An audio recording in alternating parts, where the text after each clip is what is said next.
नजर डालेंगे आलमी खबरनामे पर। इंटरनेशनल एटॉमिक एनर्जी एजेंसी के सरबराह का कहना है कि रूसी अफवाज यूक्रेन के एटमी प्लांट में मुदाखलत कर रही है। गैर मुल्की मीडिया के मुताबिक इंटरनेशनल एटॉमिक एनर्जी एजेंसी के सरबराह राफेल ग्रोसी ने एक बयान में कहा कि रूसी फौज ने ज़ापोरिया के एटमी प्लांट पर अपना कंट्रोल सख्त कर दिया।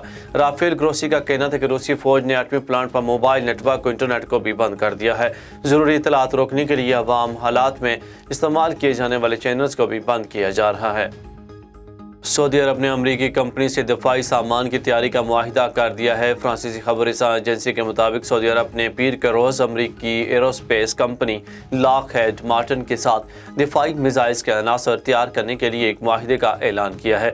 रिपोर्ट्स के मुताबिक मुआहिदे का मकसद हौसी बागियों के बार बार सरहद पार हमलों को निशाना बनाना है।